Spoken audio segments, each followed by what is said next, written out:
On the platform is Honorable Mashatsi.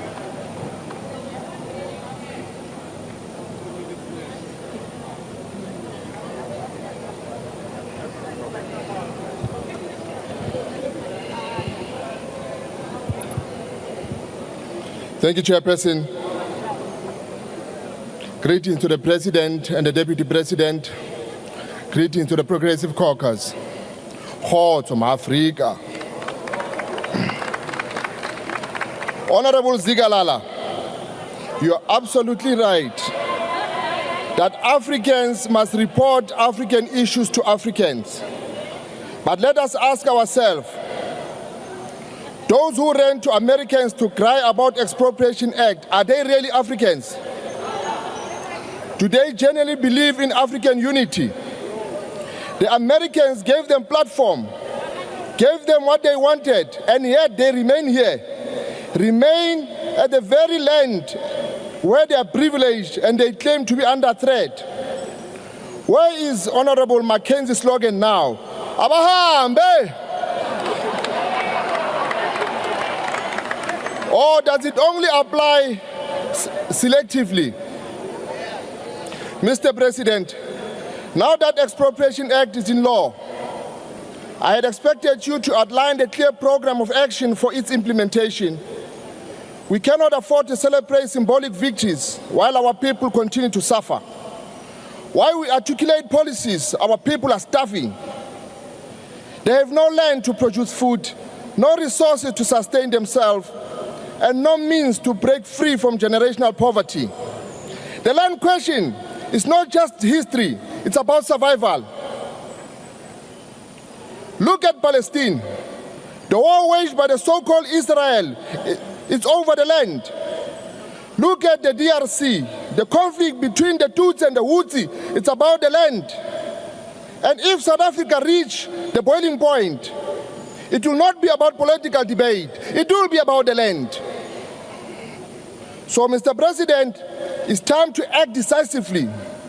Implement the land expropriation without compensation now. We cannot wait indefinitely for the amendment of Section 25. We must abandon 1913 as a benchmark for the land reform because it legitimized the colonial theft. When the settlers arrived here, they didn't compensate the land from our forefathers. Instead, they killed them and took the land forcefully. So give us the good reason why we should give why the government must compensate them. Our history of this position did not just begin in 1913. It began the moment the foreign settlers laid claim to what was never theirs. And as UAT, we do not even recognize 1652. Because by that time, our forefathers were already enslaved. While we delay, our people remain landless, hungry, hopeless. Now it's time for action. No apologies. Yes, we don't apologize. Now it's time for justice. No endless negotiations.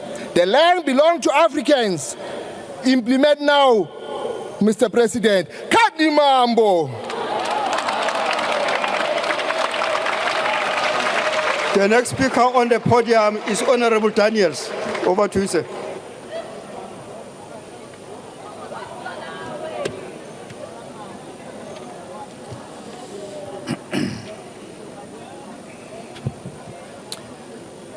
Greetings, Honorable President Cyril Ramaphosa, Deputy President, Speaker of the House, and all honorable members.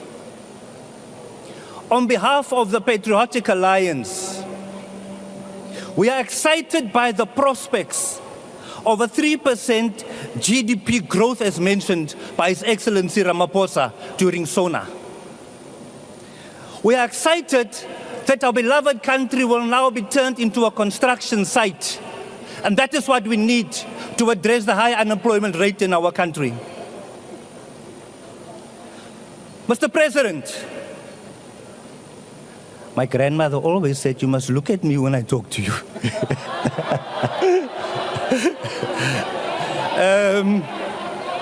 Mr. President, Thank you for committing 940 billion rand.